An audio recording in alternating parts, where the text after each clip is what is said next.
Hello, friends. Welcome. We are here today to discuss chapters 5 through 8 of the Ships of Merior. Am I pronouncing that right? I hope I am. That's right. Okay, good. Thank you. Thank you, Chippy. So, we're here to discuss 5 through 8. If you have not read them, don't listen or watch. Come back later after you've read them. Don't let us spoil it for you. We're going to go around the room. Chippy Poe, will you kick us off with introductions, please? Uh, yeah, hi, I'm Chibi Poe, longtime reader of her stuff. I don't know that there's a lot I can say that I haven't already said, but uh, I'm enjoying reading these again, and that's about it. Cool. Robin? Yeah, sure. Hi, Robin from Bookends and Biscuits. Yeah, no, I think that Chibi said it all. Really looking forward to having the discussions. I think, as we said, we're excited to get into the next chapters.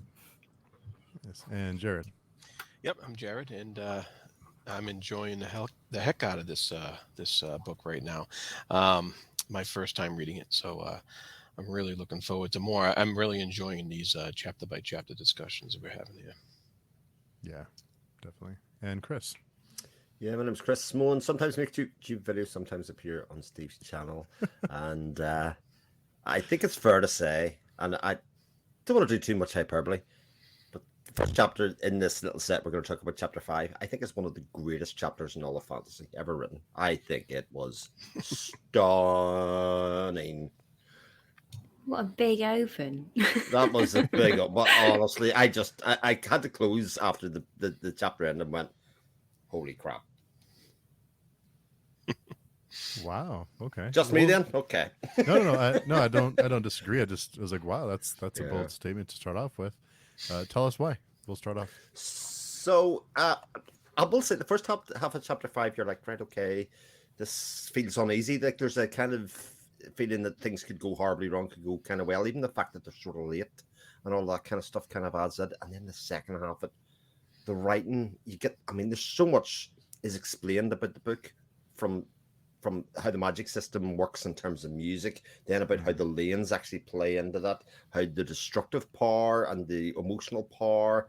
And it seemed to be like this perfect storm of Jani's writing, the stuff that she was writing about and the effects of it all sort of meshed into one. And like the whole writing style just seemed to work just in perfect sync with it all. And when all those things lined up, it was just like, this is sort of overwhelming. It was sort of like I was in the room when everything was happening, and everything's come crumbling around. You kind of feel yourself being part of that rather than just kind of like watching a movie or something like that. It was very much being in the moment.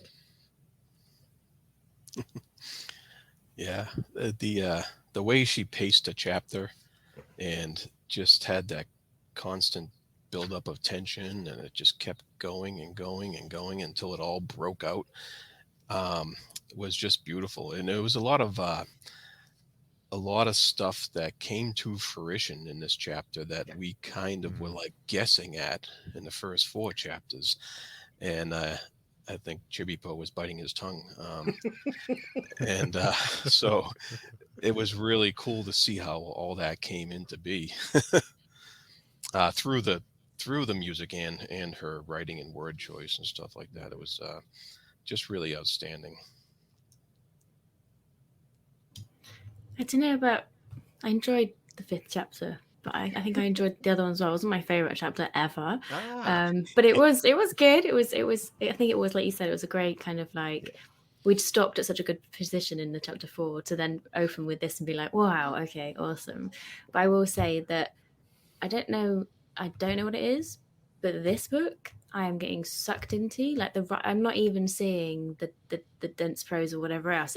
I'm not even having to like slow down. I'm just into it. And so I actually started tabbing bits where I was like, that is a beautiful line. Oh my gosh, that is a stunning description. Oh my gosh, or everything else. I'm adoring this book. It's so far, it's just been fabulous. So, but yeah, not specifically chapter 5, but all of it in general. How hard was that for you, Chibipo, to hold your tongue last discussion? Oh, I was like, I had muted myself several times last week, and I was just like cackling like a fiend when you guys were speculating about some stuff, and I'm like, oh, I can't say anything here. I gotta keep quiet. Yeah. Well, one of the things we mentioned last week was Dakar's suspicions, beginning to come to the fore with regards to Arathon's identity. And I think the beginning of chapter 5 actually showed that a lot more. And he actually mentioned it as part of his, because I think a lot of this is from it's not from Arathon's perspective, it's from Dakar's.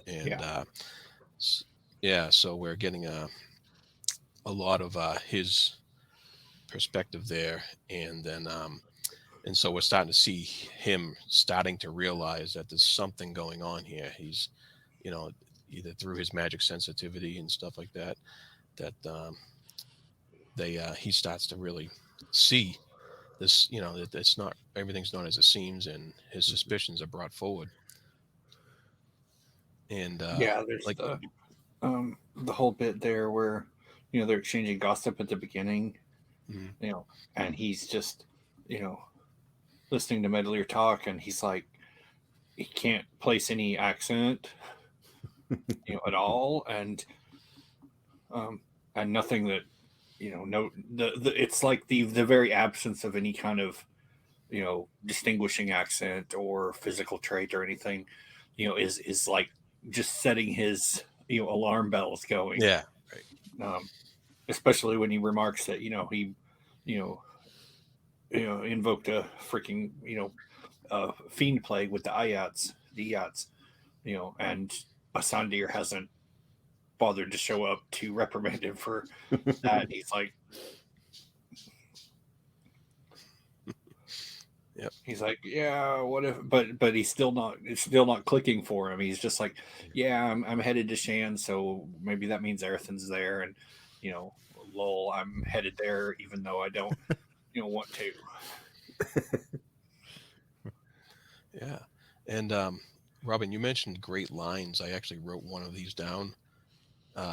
It was because it was Halloran was playing to the audience, and it was a master bard's enmity could call down an unkind legacy, and I thought that was just a great line of what Halloran was trying to do there, and how he was really poking barbs at all the nobles of the town, the city that they were in there, and I thought that was just really poignant, I guess. And then he got injured. I forget exactly how he got injured. What was that? One of the guards punched him in the head. Yeah. Right. Yeah. That's right. Okay. Yeah, and then Arathon took over after that point, right? Mm-hmm. Playing some music, and did he? Because then there was some power being unleashed at that point when he's playing music, right? If I'm not mistaken. And then did he was he kind of like raising like the spirits of the Paravians, or is he in touch on that kind of level? It was kind of a perfect storm. It's described there. The mayor's feasting hall or whatever was built right over the the focus circle, and it was solstice night. So the the lane forces cresting and whatnot, and his playing elevated enough that it tapped into the echo of the original Paravian rituals and just set it loose.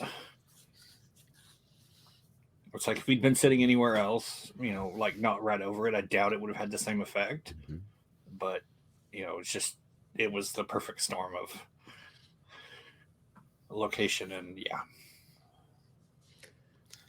I kind of love how, for the first 4 chapters, it was very much Arathon's in hiding. He's turned off his mage sight. Everything, he's just cloak and dagger the whole time. He can't ever reveal himself, and it's like, and then he just blows the doors off it. It's like almost like he turns on a Batman signal and says, "Right, here I am. Come find me." In the most destructive and forceful way possible. Again, a reminder of how powerful, even his music is, as a tool, in terms of the magic within the world. Right. But it was Halloran's injuring that kind of brought that out. Yeah. Yeah. So, and it was kind of funny how Halloran kind of turned into the troublemaker at that point, because he was viciously poking these guys. He didn't like him at all. Yeah, there's the whole bit where he was just raging before before they went out. He's just like, never have I stayed to perform for someone who insults me not once but repeatedly. Yeah. So that was very interesting.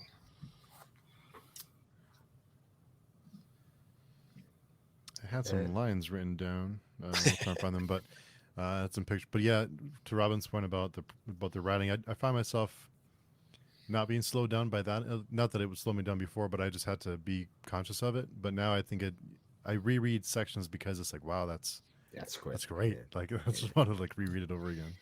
Yeah, I don't know. As I said, I don't know if it's because there was so, like she said, that you get a little bit more time to sit with things in this one, and I was just enjoying it like as a classic fantasy one. We were just enjoying it, enjoying the setting, the story, the slow pace of it, the characters. And it's just like I'm just really bedding into it now. But yeah, I think some of the lines that I wrote down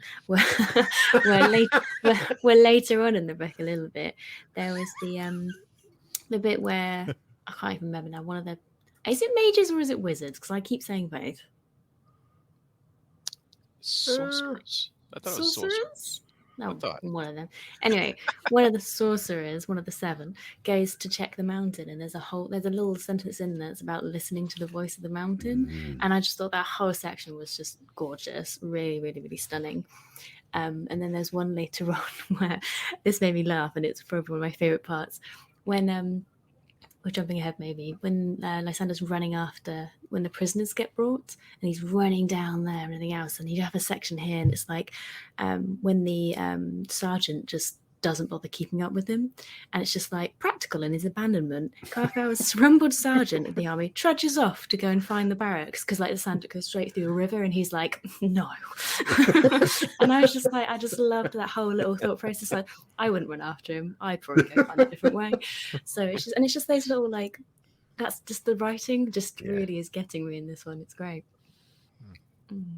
I think I'm also stressing a lot less about the writing. I think there was this sort of pressure when I was reading it the first time to go, oh crap, I've got to talk about this in 4 chapters, and I need to know exactly what's happening at the end of every 4 chapters to kind of be able to hold on a conversation or say something.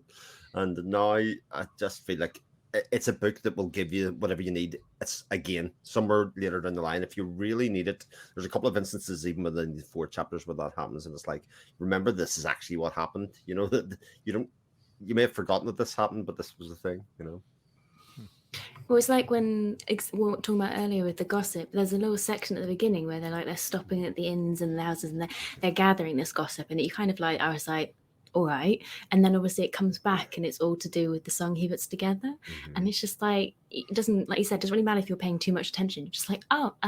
So yeah, that works really well.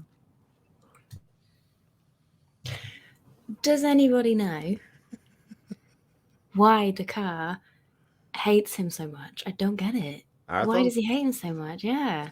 He like hates him. He really starts to turn on him. Yeah. So it's about the kids, about sending the kids out to be fodder for the army, which is one of those things that's reminded later on, because he accuses him of it in 1 chapter, and then about a chapter and a half later, it reminds you that it was actually Keogh's idea, that he kind of went against Arthur's instruction not to send the kids out, and that it was him, just to kind of give you this idea that actually Dakar's reason for hating Arthur so much actually is null and void, because it actually wasn't a thing. The fact that he would sacrifice kids. So Willie is just a bit of confusion, basically, because I was just like, he really, considering he knows the prophecies and considering he's involved, I was like, could you? I was a bit like, he just hates him so, and I don't know if it's because maybe he sees him as he does, like he's been given this bolder responsibility that he doesn't want to deal with. And I also thought it was potentially linked, because you know how everyone just loves Lysair, and I know Dakar was his friend. It does appear that people get quite cultish about Lycia.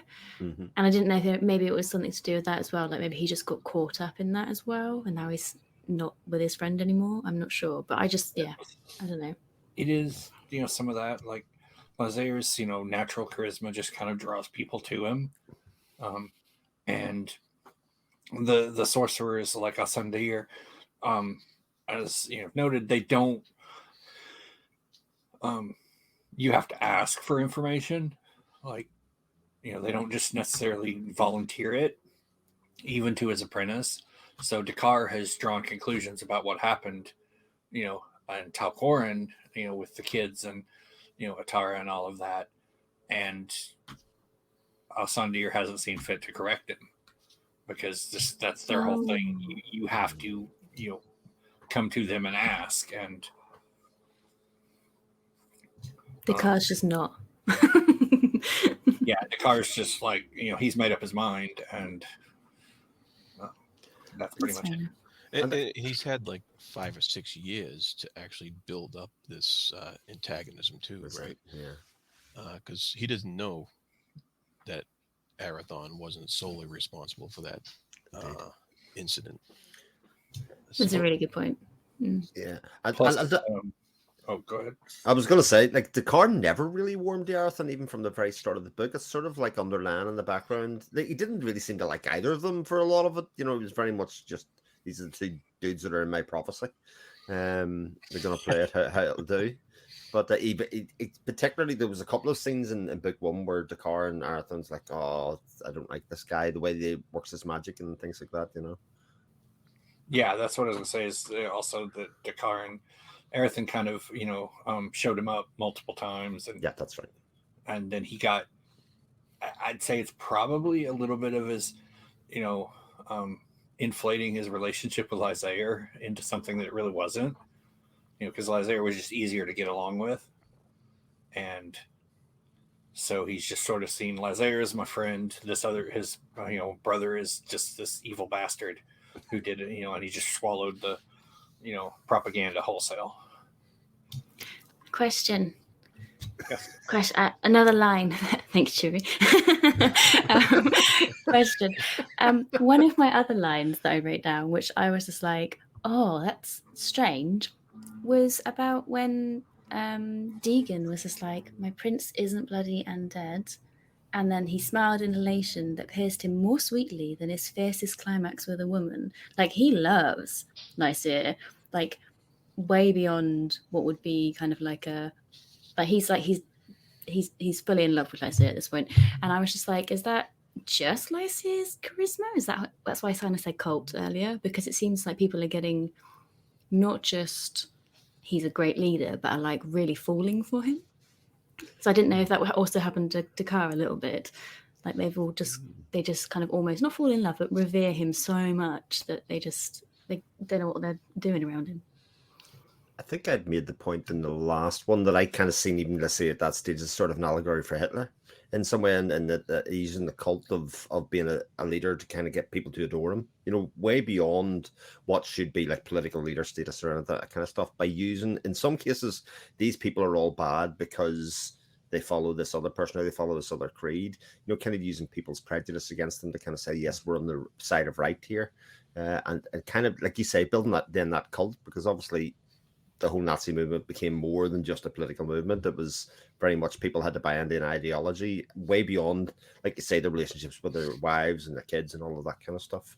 It was the mother Germany doing it for themselves. Like, that's probably very harsh on Lysair, but that kind of idea of that relationship.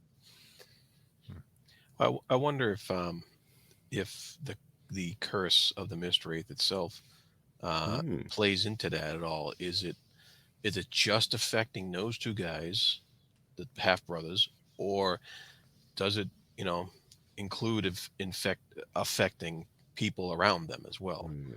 And I don't know the answer to that, but or could it imbue powers in them that do exactly that kind of thing, in terms of inspiring people or otherwise, and they go about different ways, obviously, Arathon and Lysair.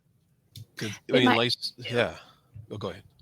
No, I was gonna say it might not be the curse as such. It might just be the light magic he has. I don't know. Like, could it be something that's related to that rather than just the curse? Because he obviously already was brought up to be kingly and everything else, and had the light and stuff. So might be looped in with that. I don't know. Yeah, and he has this natural aptitude to show off his chivalry, so to speak. Because like when he's running in to stop the barbarians from becoming slaves and being slaughtered and stuff. Well, But he killed them. he ran in to stop them from being slaves. Mm-hmm. Not so much the from being slaughtered. Right. He was like, "I've done a good thing. I've saved them. We're not going to have And then slaves." just turns right around and like, yeah, no, I just got people to kill them all. It's like, and he just doesn't even bat an eye at it.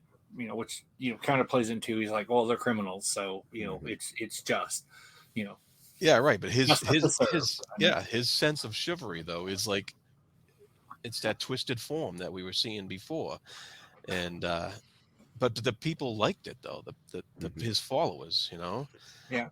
And well, he's and you can see with like Robin mentioned and how Deegan is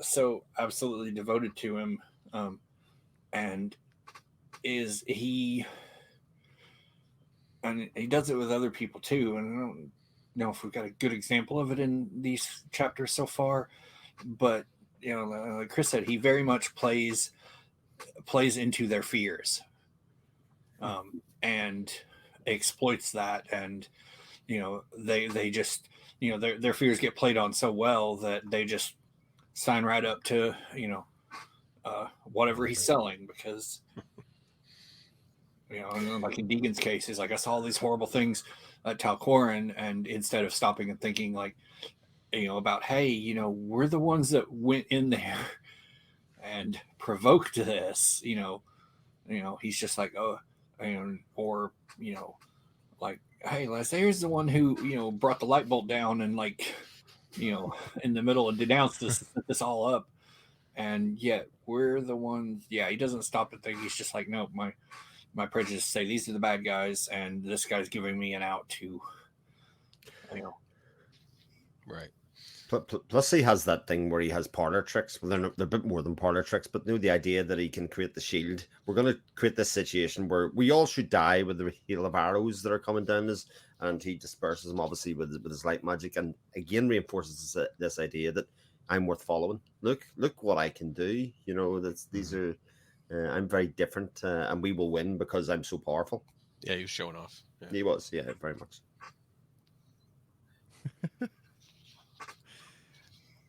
And I don't know why. I don't know what it. Maybe it's the descriptions, but the power or the magic feels more powerful than other fantasy books. It feels more, maybe because it's not used as often, or. But it does. You do feel like they're, like Chris mentioned, but you can feel how powerful they are when they do use it. I think very much in this book compared to the last one, because I would have said the last book the magic was sort of there without us really understanding how it worked and how it played through, and maybe because that slow build up, kind of get a sense of like the thing about the lanes, etc. We get an idea that much like in other fantasy books, there's things that can enhance the magic and make it more powerful, and even a song can destroy a city. As it turns out, a sorrowful song, which also I will say gives the idea that a happy song could do the opposite. But anyway, not go there just yet. But kind of float those ideas. But also, even in terms of getting to know the Fellowship even better, that we are up to chapter 8, we get a very much strong sense of what they can do and what their powers are. And when each of them are set off to do a task, you're going to do this thing, which gives us an insight into what they ultimately can achieve or expected to achieve. And how crazy busy they are. Yeah. So it's all over the place. Yeah, that was another thing I noticed, that it's like they're always so busy. How can there be so much going on in the world for all these like what have they been doing for have they been this busy for 500 years or whatever?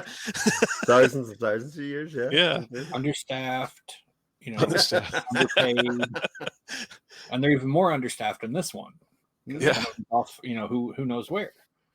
Caramon's not there, and Dakar's otherwise incapacitated. I have to say, I was so delighted when obviously Asandir kind of curses him in some way. We know he's been cursed, and I was like, please God, let him be put off drink. That would be such a good curse. And there was even more than that, as it turned out. It was just anything that was pleasurable or nice to him, and he was like, oh, but that's the best thing that you could have done to kind of get him to turn around. And I love how Dakar also still battles it, like going, I still don't like him. I'm still going to try and get out of this at every opportunity that I possibly can. So it plays into his character as well. Yeah, he goes and visits that witch, and she's like, no, I'm not helping you. Yeah, it's like, nope. You got your own problem. I want nothing to do with it. I love that scene actually as well, because it shows you out that she's not some sort of trickster either. She's the real deal when it comes to doing the potions and all of that kind of stuff. But it was like even she went, but no, you're good. It was quite good because I think the same. I thought that he was going to get completely duped, his money taken off him. It was all unlucky, but it actually turned out that she was a real, I don't know, hedge witch or whatever. Yeah. So that was quite cute because it also shows another level of the magic in the world. Like you're coming down in the tiers of the magic as you're meeting more people. So that was also another interesting tidbit put in there. That's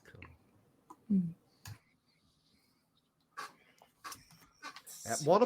What about the do you think Asandir really manipulates the situation with Halaron and Dakar, the kind of guilt that Dakar feels from promising that he'd see his homeland and his family, and really plays on him to kind of say, oh, look at the mess you have created here. You're going to have to do this to rectify it. The only way we can do it is we'll take care of this, and you go look after Arathon and take care of him, because otherwise I would have done it. But you created this absolute mess with this promise that you made Halaron that we're going to have to go deal with it for you. I don't know if he played him. I think Dakar kind of needed it because he was already meant to be looking out for him. So I don't think that was him being played as such. I think that was just comeuppance for being an idiot more than anything else. Like Arathon played him, but I don't think Asandir played him. He was just angry, I think. And there's some explanation there from how some of the magic works too, from Asander when he's in this this part. And I liked how she wrote it because it all came very naturally. It wasn't like this huge forced exposition shoved down your throat or anything like that.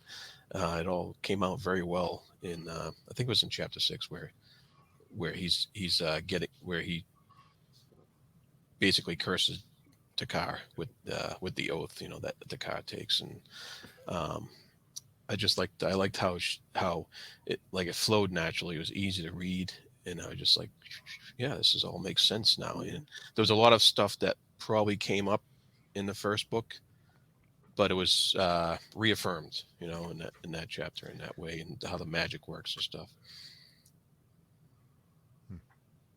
Yeah, I did also. I thought it was interesting, to see where Arathon actually shares the same kind of mindset as the sorcerers about not really volunteering information, but he doesn't quite follow it. It's like he baits the conversation with a hook that if Dakar had been paying attention, could have caught and asked questions and realized that, hey, you've been a Gia laid on you to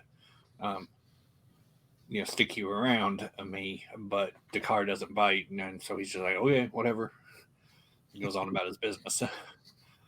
And then when Dakar's like, you didn't tell me, and he's like, I mentioned it. Yeah, I gave you a hint. Yeah. Yeah. It's like, it's on you if you didn't pick it up. What do you think about the way Arathon set up that whole situation with the encounter with the smuggler captain and what's his name, Durkin? Durkin, yeah. Yeah. And how much did he orchestrate that, or did he just take advantage of a situation? Like, I'm wondering what you guys think about that. I'm not sure myself.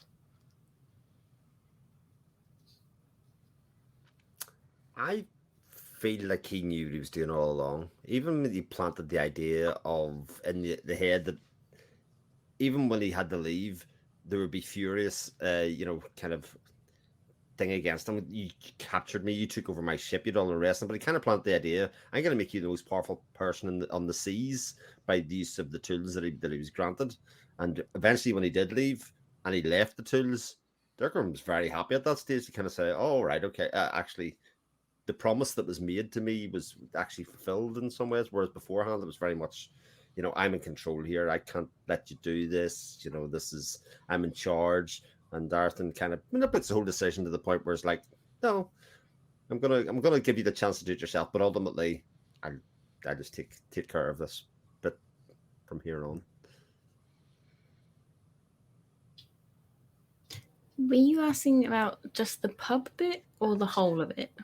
The whole of it too, because the pub Mhm. did too, because he also, because Dakar started the fight with Dakar, but did Arathon like kind of know he was going to do that? Did he? I think it inferred that he again was playing him, so kind of set it up because he knew that Dakar would try and work against him, and because he told him or outwardly said who he's trying to see. I think he was playing it, but I don't know if that's kind of giving him too much generosity and how intelligent he is. Maybe that was just one of the plans. Like it went kind of the way he thought it would, but had it not gone that way, he might have done something else as well to make it go that way. So I think he kind of hoped that that's how it's going to be. And on the ship, I think that was kind of like a hedge that obviously they'd want that kind of technology to be able to, because from my understanding, they don't have the charts to navigate by the stars, I'm assuming, something like that. So they have to stay close to the land. Yeah, they've mostly been lost, Yeah. So it's like they might be, sitting in a library somewhere, buried, but some old library, but a lot of that was just, lost, and they couldn't see the stars, so Yeah, they and sort of lost. that was given to Arathon by one of the sorcerers, right? Correct. Right. Okay, that's what. Yeah, the guy in the tower, right? Left it to One begins with S. That one. Setfear. Yeah. It's not in this book, but there's a line, and I'll leave out parts that give context to who he's talking to. There's a line from Aerithon, and I may have mentioned this one before, that sums up perfectly, anything with Dakar, throughout this, a lot of this book, where someone's like, accuses him of Aerithon of using people, and his reply is just, "I exploited what faults you presented.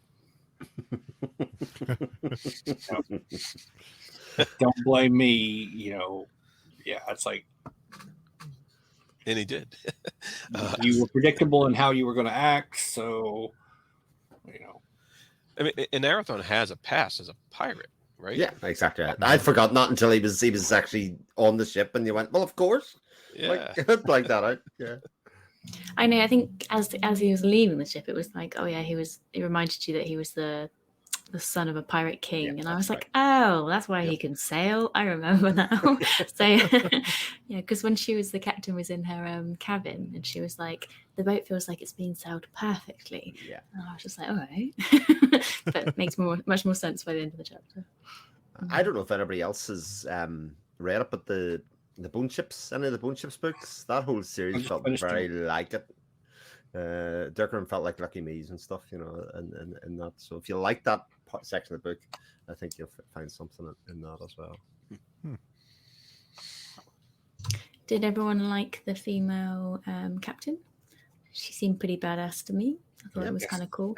I also like the way that there was different rumors about how she became the captain as well. I was like, was it her father? Was it her lover? I liked that. That was kind of fun. Yeah, I like when fantasy series, especially again another example of people not showing that they're all incompetent, but that they actually are all intelligent and capable and can still be manipulated or be one round to doing something that maybe they don't want to be doing. Initially at first, but I'll in the far end kind of go, I should have done this myself or something like that. She was good. She was a good character though. Yeah. And she was smart enough to realize that Yeah. she can definitely make use of all this information that Arathon, eventually. I mean, she didn't want to look like she was kowtowing to him in front of her crew, so she had to play that very subtly. Mm-hmm. Very well written in that respect.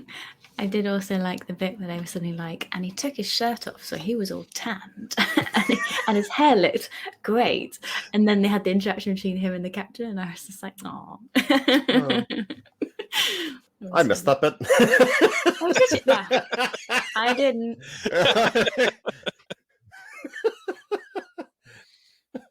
It's literally just before the section where they're talking about her fears about the fact that she doesn't want to let anyone close. I assume is kind of where it was, and in a romantic way. But it was just the setup of that. Literally just before that section was, oh, he had to give in because he was getting salt the sores, so he took his shirt off, and I was like, oh. He presented with the situation given. Another one of those is the faults that people present. And the bit where they were doing the reading, and she took it very well, that he was just like, you might want to pass that to someone who can actually read, because she was holding it upside down. Yeah. And that kind of interaction was kind of cool as well. I love the fact that Dakar realizes he's being played by Arathon along the way, and then he starts to double guess himself and say, well, if this is what he wants me to do, maybe I should get him to do that. But maybe that means that he wants me to do that thing, and I should do the original. That bit's becoming so much fun as they play off against each other. Yeah, I think you'll get a laugh out of what his ultimate response to that is, because this will not be the last time that Arathon is like reads him like a book. It's like, yeah, I know exactly what he's going to do, and I'm going to exploit that. And then his response to that is like, well, crap. Yeah. That whole bit about not being able to read was hilarious. That was great. That little section was great. Yeah, there's a lot of playful bits in this book. I don't know if I didn't see them in the first book, but there are a lot more of those little bits of humor, or those little kind of scenes where they're played as much for entertainment as they are necessarily plot progression. Yeah. We also had, because you mentioned Lysaea killing the people who were, instead of making them slaves. Mm-hmm. But we also had, in contrast, Kale and was it Jarrett?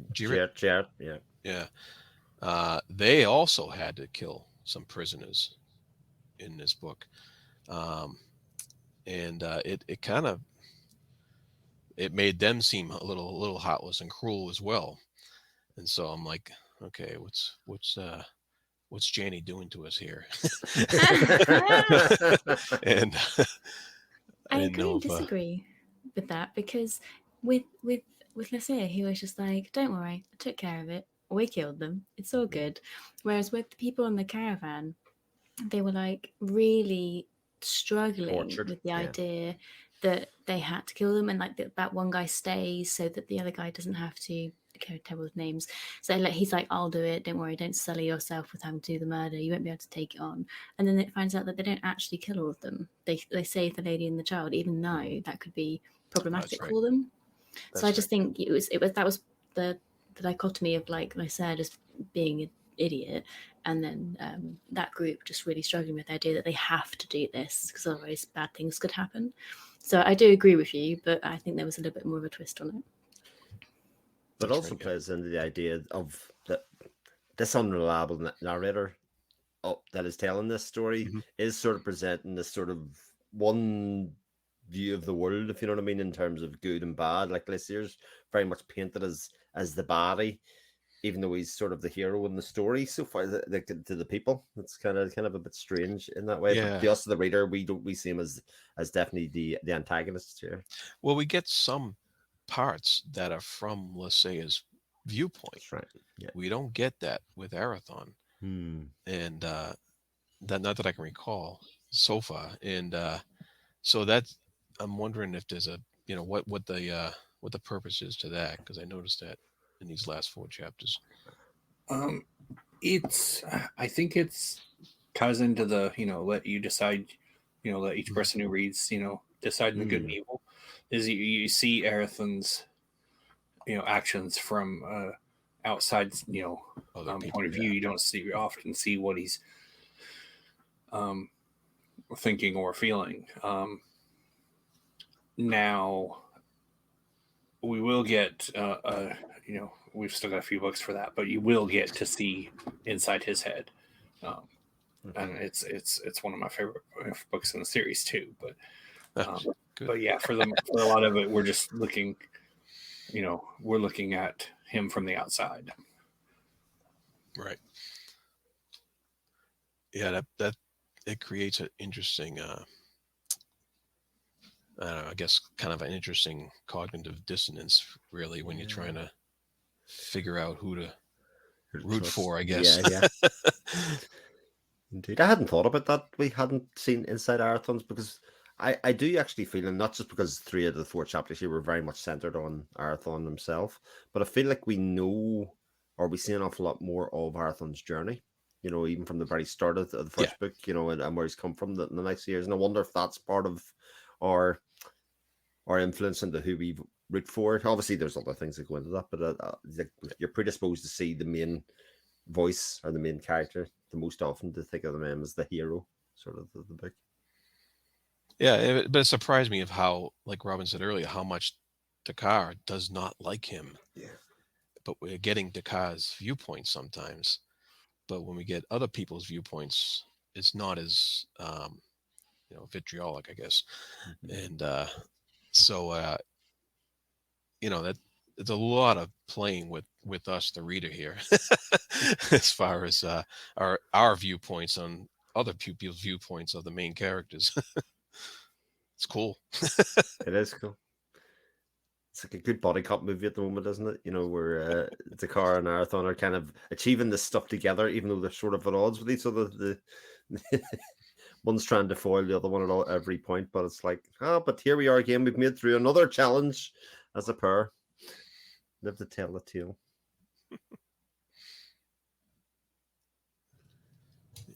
What do you guys think is going to come next? I don't know. There's a couple of threads I think might be resolved in this book, and there's a couple of threads I think might be resolved later.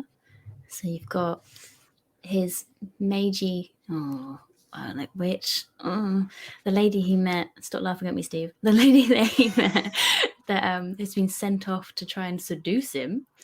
Hilarious. Looking out for that. Gonna enjoy that. Yeah. There was a section and that was like tucked at the end of this. Yeah, literally like a line, isn't it? Like, I don't know if it was one of the 3 ones you get at the end. It was just like sent off to try and be his mistress. So I think that's going to be an interesting storyline to resolve. His top might be coming off again. Yeah.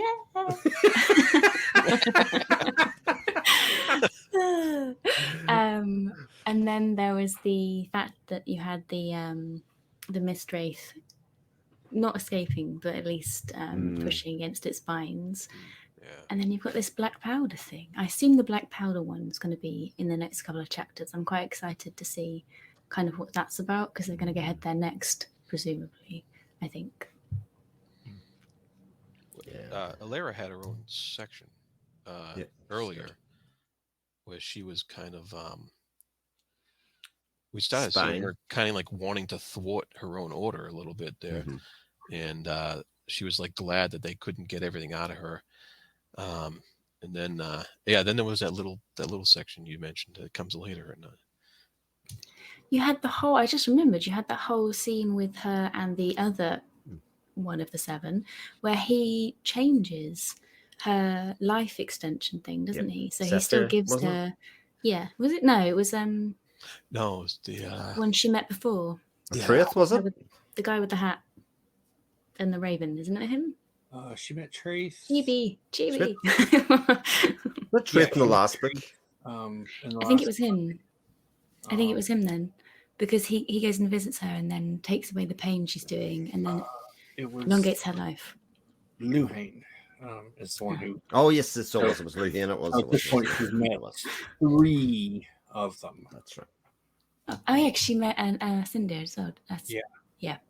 So that was quite cool because he's now broken her link to the crystal as well, hasn't he? So if she wants to leave, she can just leave. But obviously she's not aware of that, so that's kind of an interesting. Well, sort of she's still got the oath she swore to them, but he was just like, yeah, we don't want her to have more ties to them. So we're gonna halt this. But it is interesting, while the Coriani are sort of a big player, they're sort of fodder at the same stage for whatever the Fellowship want to do. Like, the Fellowship can make big sweeping changes here if they really want to, and manipulate things on their whim without really having to worry about retorts or reprisals from another organization. Yeah, but it was important to them to let her have her free will. Yeah, as far as what she was going to do. So it's I think she remarks on it in the last book. Alara does that. She had the encounter with Asandir, and when she has the conversation, and Moriel's like, the Fellowship made a misstep and blah blah blah, and Alara's just thinking, what? No, just have you ever met them in person? Like, just you get the feeling is like, no, there's no misstep here. If they did this, they did it deliberately. And sure. I don't remember where it is, but there's so I don't know if it's here, but I think it's her or someone remarks, just they get such an idea of what the Fellowship are capable of that they're just like, and then they're like, the Coriani is setting themselves against them. Just like, this is madness. You're insane.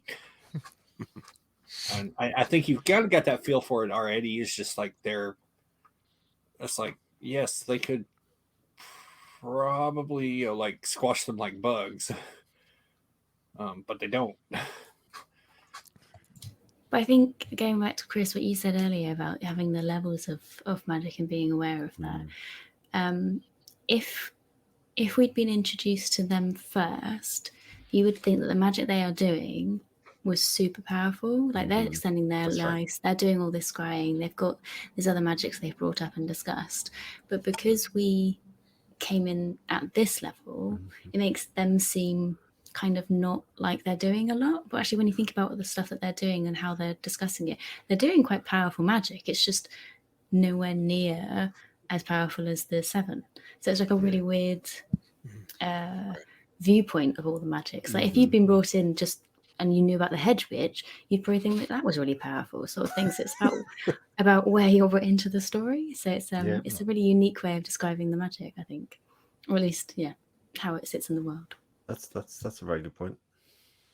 Yeah, it's like, it's not to say that they aren't powerful. Like you said, it's like they are, but as you've probably seen in some of her interviews, Jenny said, it's like these really powerful beings, and whatnot, have been there all along. They just walk very, very, very softly.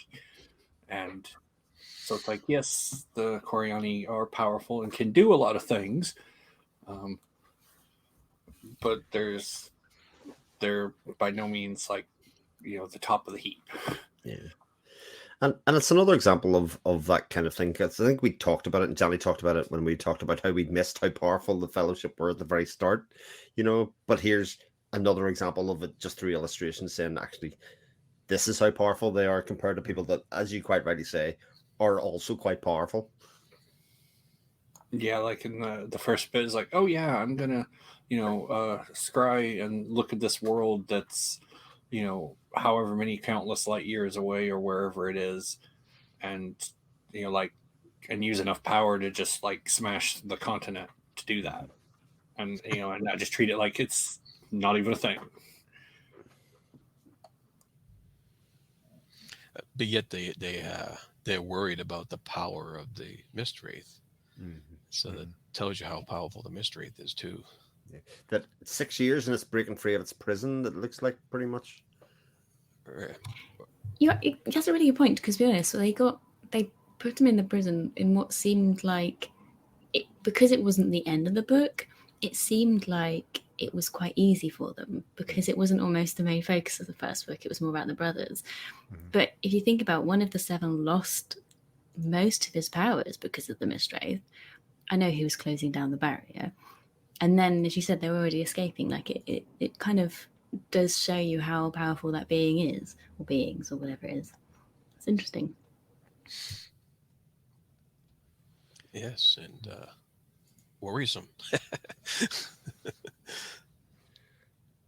It does make me think where 11 books of this goes, you know, because a lot has happened, if you know what I mean. It feels like we're going to get some answers to, like I think Robin said, we're going to get some answers to some of these threads by the end of this book.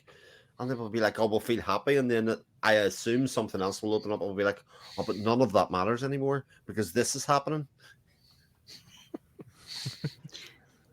Well, it's funny. Again, it was one of those things about the long story ties. You know, when Lysander was doing his whole building of his buildings, and he was like, "I'm just going to put all of these like stones up here." I was like, "That's got to come to fruition later, somewhere along the line, surely," because that's all like wrapped up with the Peruvian history. And I was like, I think that's going to be one of the long lead things later, regarding that. But yeah, 11 books is a lot of story to be told. Yeah. Is that we're going to use this as a short? We can get that clip of Robin just saying exactly that bit, so that in like 6 months' time we can go, aha! I got it. I do think we should write down, or not write down, but write down all of our like predictions for the stuff, and then we can revisit them when we get to that point and be like, we were completely wrong. All right, who knows? That's a good idea. We should do that. See how wrong I am. I'm continually wrong, but you've got to put yourself out there so people can kind of say, you know what, you thought this, and I thought it was a very good idea at the time, but it turns out you're an idiot. It was nothing to do with that. So, Robin, I have to. I'm sorry, Jerry. Go ahead. No, go ahead. No, I was going to ask Robin how the spine looks on her book. Is it destroyed? I was doing so well, and then literally I was just like, I sat myself in bed and I have a cup of tea and a biscuit, and I just like went crack, and I was like, oh no. So this has got one direct line down the middle of the spine. I was trying so hard as well. Not bad. Not bad. Yeah. It's also now got folded pages as well, because that's just how I live. Sorry. Ouch.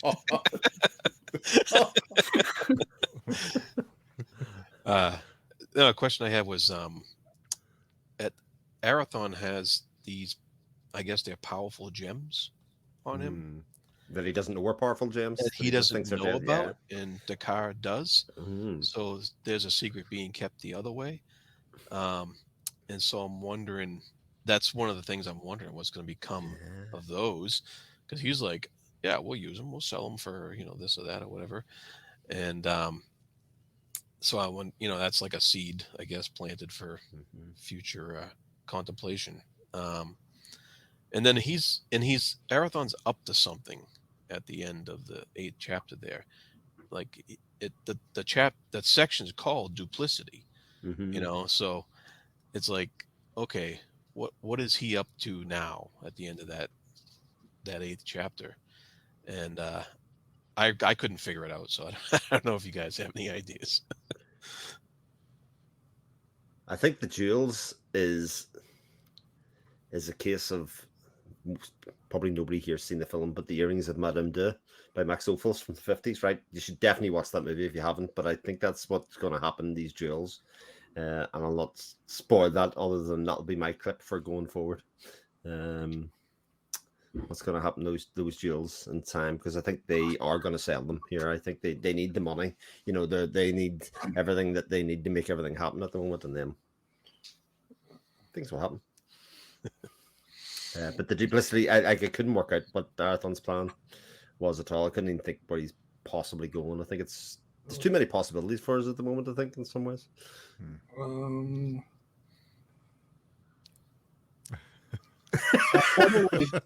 Did you miss that at the end of 8? I thought he was pretty clear on what he was planning. Oh. Well, he wants Dakar to pass as a merchant. But I guess I missed exactly why. Right, yeah, right at the very end in the like 3 bits talking about the world, they show that Dakar goes in to be a merchant, but I didn't know if there was more duplicity or He's going to peddle the emeralds, is all it says. I got that bit. To admit the fat Yeah. merchant had arrived to peddle metals the day before. Well, we know, Dakar wants to try and get it killed. That's why he's foisted it off on Erethan. So Erethan's, obviously, done his homework on, rumors about the brothers and whatnot. And, well, again, I exploited what faults, you presented to hand. So what do you imagine Dakar is going to do once he's, in front of the brothers with the emeralds? That's a good question, because Dakar knows that they're used powerfully for magic, and Arathon doesn't. Yeah, because that was in Curse. They mentioned the emeralds, I think, and they did something to discourage Erethan from really noticing that they could be used as for magic or whatever. Yeah, like a focus or something like that. Yeah. I love Chibi. You're just like, what can I say? What can I say? I'm kind of in the same situation last week with, or 2 weeks ago with Chapter 5. Oh, you're biting your tongue. Oh, jeez. Yeah, Chapter 9 is going to answer a lot of that. There's only 6 chapters in this. There's 6 chapters to go in this book. Like, it's not as if. There's a lot, but Chapter 9 is very awesome. Is it better than one of the greatest chapters I've read in my entire life? Is it better than that? It's awesome in different ways. She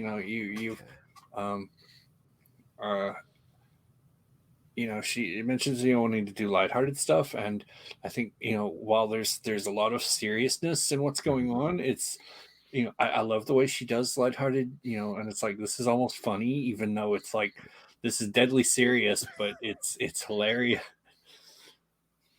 I like that, but it's nice. Looking forward to it. God, Chris, I've just thought, like, you have I think you've pulled the tab way too early. If we've got 11 books to get through and that was the best chapter that you've ever read in all of fantasy, how are you going to survive the rest of the books? Like, often my favorite bits of nearly everything, movies and everything, is some little inconsequential bit in the middle that didn't mean anything, but that sort of gives me a sense of the whole series in its own right. That's what I'm holding on for. I'm very big on hyperbole and making big statements. Like, just... you actually don't say things like that. So that's, I was like, wow. I don't know. Between we did a lot of movies together. I said a lot of, those are some of the favorite movies of all time, which they actually are. If I was to make a top 20, 50, etc., a lot of those do fit in. But I have to really like something. Like, it's one of those things when you know. When you kind of read something and you go, oh, that is so awesome. Like, that's, as I would often say, that's so far beyond anything I could possibly do myself.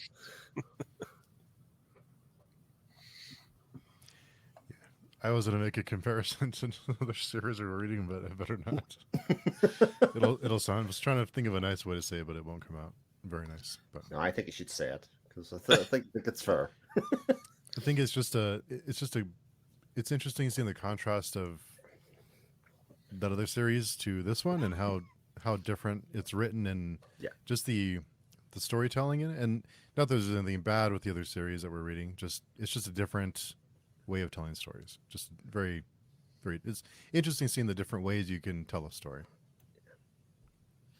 And your emotional reaction to that, even though, like, I think I said sort of in my review, like, Curse the Mistwraith isn't a book that I found easy to read all the time, but the more that I get into, the more that it rewarded me. You know what I mean? And certainly those other series, is, I don't know if the more that I get into, the more it rewards me. I think sometimes the more it infuriates me in some ways, or some of the things that happen. And you kind of go, God, I've not killed this person yet. It's the series we're reading together, Robin.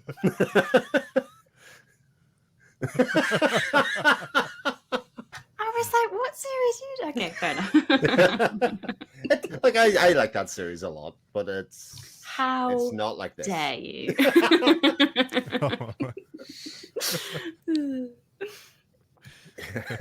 That's hilarious. That's so good. That's next week or next 2 weeks time. I'm gonna have to turn up a Malaysia for Life T-shirt or something. You know, buck the trend. With the Nazi overtones or something in the background. Like, I just think there's a whole line here I can go. Or we need the I Miller will hat. say to keep one thing in mind, or one scene in mind for a later book, is the whole bit with the clan prisoners and what he does with them there, and how he's just, he's like, yeah, no, there will be no slaves here. Oh yeah. Just keep that in the back of your mind somewhere. As there's a later thing where you're like, wait, what? And Must read more. That's just Oh, what you've good. written I down. already got, Must read. I already got that written down. So that's good. That's good. I was in your notes from chapters 5 to 8. Yeah. I would love to see your notes, Jared, because you seem to have really detailed. Like when you're referring to them, they seem to be like quite detailed. Oh, I'd that's love to see what they look my like. handy dandy notebook here. Okay, that's a pretty notebook. I wow. constantly am writing. They those don't notes. call him the fantasy thinker Love- for nothing. Yeah. I love good notes. There's something about good notes. They're just. But I do wait until I'm done my section, then I go in and start writing stuff. But Yeah, because I tried to do that for a book or two. No, as the thought occurred to me, breaking the flow of a reading, I was like, no, stop it. You're kind of in the middle of a section or a book or something that's made you think, and then you put it down. Like, you've just broken the immersion of the book, doing that. So it's kind of like wait to the end of the chapter or something. Yeah, I think again, I'm gonna get hate, but when I go through and I see something that strikes my fancy, I put the bottom corner in, because then I can click back and see where I've put them. And then when I'm just bookmarking where I am, I just do the top corner so I can see where I am in the book. yeah, I mean, it's a system. So you can see at the bottom how many places you've put, and it doesn't tend to stop your flow then, because you literally just turn over the corner. Do you not worry, like, when our days have come and gone in the world, and people are left to tidy up the mess that we've left behind, that people will look at your book collection and go, "Oh dear, this person hated books." No, they will say, "That's a well-loved book. She must have really enjoyed it." Well loved, So, yeah. Whatever. Yeah. And it's filled with like breadcrumbs and biscuits and stuff all on the inside. Isn't it? There's T spots on the pages. Yeah. Mine had the sticky notes. I was thinking it's good. I will say I've never spilt food on a book. I don't do that. That's kind of blasphemy. Okay. That's my limit. We'll have limits. Okay, that's good. There is a line. Okay. You can't see it, but it is there. Nice. Well, cool. Anything else you guys can think of for 5 through 8? Let's go read. Yeah. Your lovely hardcover. It's a library, library edition. It's cool. Very nice. Yeah, I like that. Yeah, I see your opportunity to throw it in the thumbnail at every opportunity, Steve. I see you. It's like it's just, I will admit, I finished chapter 8 and I kept reading. Now I'm in He read chapter. ahead. blasphemy. Terrible. Everyone's shocked. Cheating. Cheating. I mean, even though you've read it before. Yeah. Oh, yeah. Yeah. I'm like, I just kept going. I'm like, yeah, no, this is, I gotta follow what's happening now. And Screw those guys, you said, Chibi. I hear you. let's see. Actually, I want to see what the next batch of chapters are. Oh, yes. Okay, these are going to be good. Stop it. I just want, and not that it's taken away from my enjoyment of this book, but it is so sad that there's no audiobooks for these. Yeah. It's just, it's like a crime. I don't know. It really is. Yeah. So I do have a question though. So we have the 4 chapters, 9, 10, 11, and 12, and then we just have 2 more after that. Mm-hmm. So how do we want to do 4 and then the last 2, or do 3 and 3 or something? How did we want to, or just do them all? I was thinking we can have the last two with Janny. Okay.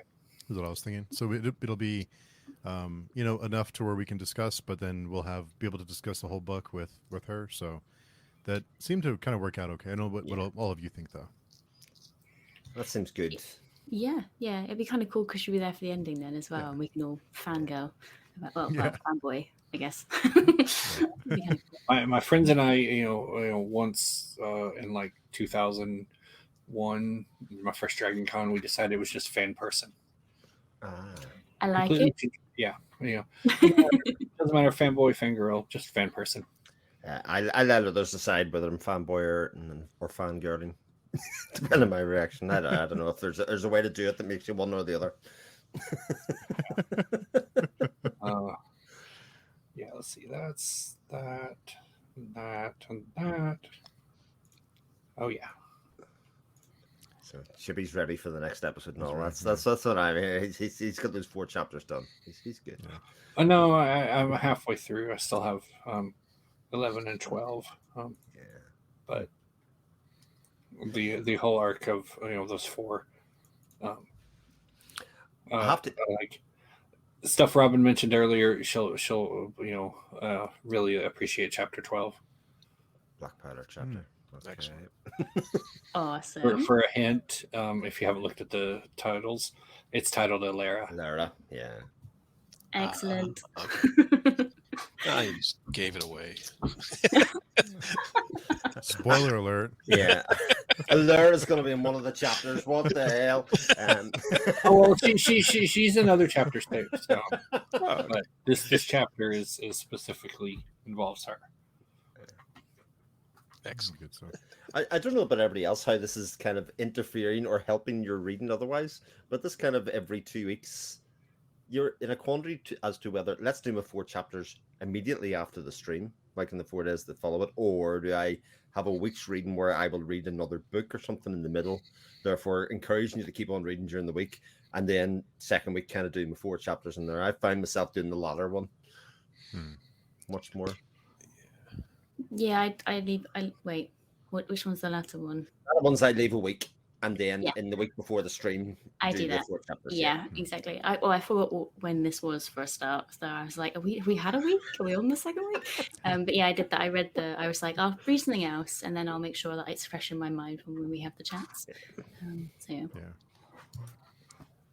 I read it in the first week, and then I write it down, and then I wait very patiently for this. Yeah. Actually, do you have a book, that notebook for all of the books that you read, Jared, or is this just a Wars of Light and Shadow notebook? No, this is for everything. And I only just started doing this when I started doing the YouTube channel. Right, okay. Didn't take notes prior to that. When you hit 200k, Jared, you can auction that off for like millions. You think so? I mean, you just get the 200k first, or whatever the number is. I'm pretty sure if Daniel Green had something like that, people would go mad for it. Yeah, sure. Yeah. No pressure. Well, that's good. I hope you can afford it, Chris, because you're the buyer. So. Similar to that, like you may have seen her mention it, in once or twice, but Dawn got Janny this notebook, her art book, right, sketchbook, and she's done all these sketches for various Wars of Light and Shadow and other things in there. And I don't know if she's filled it up yet, but like if she filled it up and put it up for auction, I know she's not going to because it was a gift from him, but Yeah. I would just be like, I would totally be there trying to bid on that because I'm just like, there's got to be so much nifty stuff in there. She's shown some of it on her website, but I don't think she's shown everything in it. And I'm like, I would absolutely, be all over trying to get that. Yeah, that'd be cool. That'd be a cool keepsake. Yeah. What an insanely talented person, though, right? Oh, I mean, absolutely crazy. Stupidly so, isn't it? It's just like I'm having trouble tying my shoes, and she's doing all this crazy stuff. Like, wow. There's some things I watch or read and think I could sort of do that maybe, and then there's other things that you go, yep, not even, no idea, just no idea. Like what I will say about the books in general is they're really intricate character relationship studies. It's not so much about the world that you're building, although there's definitely a lot of that there. Like it's all there, but everything that happens is sort of people manipulating each other, and a bit like you had said, Jared, about kind of finding, or it was Jimmy said, the faults in another person to kind of probe at their corners and stuff. But it all makes sense. Nobody's really done something that's completely out of character or something that you go, oh, that didn't make sense. But it's all manipulation of people and their emotions and their pasts and everything that's happened to them to the point. It all makes sense. Yeah, it's certainly extremely well thought out, and I think Janny's even told us, it's all there. Just gotta look at it.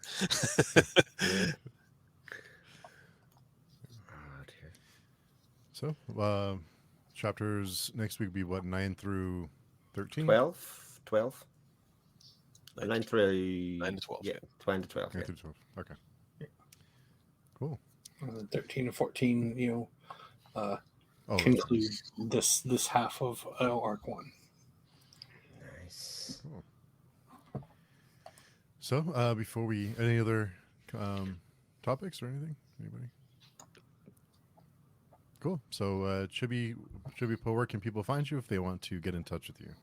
As always, I am available on Twitter at GBPO1.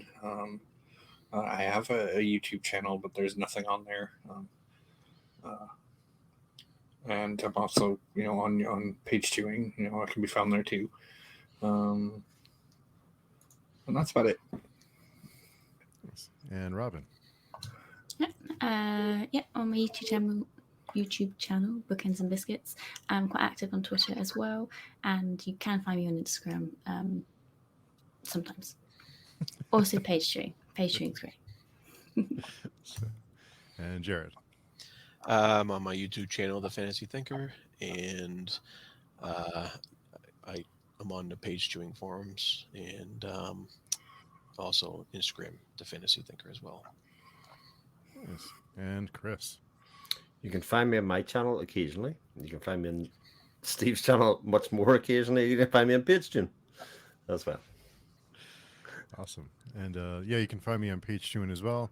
I'm not on Twitter as much anymore. It's been really nasty there lately. It's been like, wow. Yesterday was a fire sale. Yeah. Wow. Glad I missed that whole mess. But anyway, we'll talk about that. Yeah. The artist thing. Yeah. Oh, it got really nasty. It still is going on, but still very much so. Yeah. But I like the positivity. So, but anyway, thanks everyone for listening or watching, and we'll be back in 2 weeks for the next few chapters. And I hope you all have a great day, and we'll see you soon. Take care.